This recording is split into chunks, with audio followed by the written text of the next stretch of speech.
Cipher जाता है army chief के पास भी, फॉरेन ऑफिस में भी, मेरे पास भी आता है।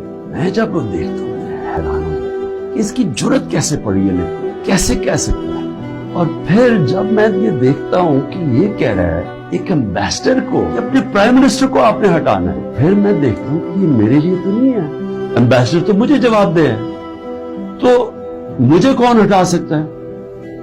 पाकिस्तान में मुझे कौन हटा सकता था? एक ही आदमी, जनरल बाजवा।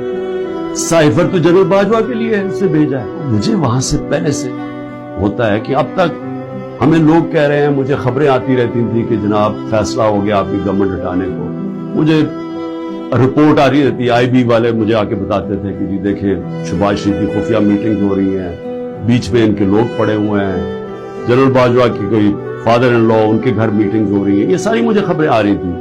लंदन किसी को भिजवाया जा रहा है, तो मैं मानता नहीं था। मैं जनरल बाजवा को जब मैं कहते थे हो ही नहीं सकता, हम तो कॉन्टिन्यूटी चाहते हैं, और मैं भी अपने आप को होता हूं कि मैं मान जाता था। लेकिन जब ये साइफर आया था तब मुझे हुआ कि ये तो इसके बगैर हो ही नहीं सकता। फिर से कि कौन प्राइम मिनिस्टर को हटा सकता है सिवाय एक आदमी के जिसके पास पावर है पाकिस्तान में, सुपर किंग है, सब पूछने वाला कोई नहीं है, लेकिन पावर ही पावर है।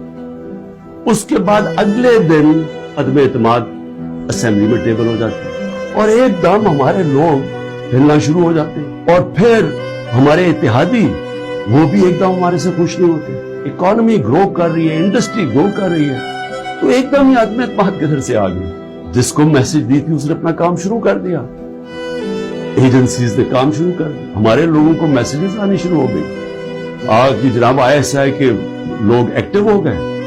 मुझे जब आया, मैं जनरल बाजवा के पास गया, मैंने कहा आपका लाहौर वाला जो आदमी है वो हमारे एम्बेसडर को कह रहा है कि हमने हाथ उठा लिया है, अब आने वाली गवर्नमेंट दूसरी है, ये शहबाज शरीफ की। मैं जनरल बाजवा को अच्छा उसने कहा है, मैं अभी उसे फारग करता हूं। तो ये ड्रामे हमारे से होते रहे, पीछे से पूरा प्लान बना हुआ था।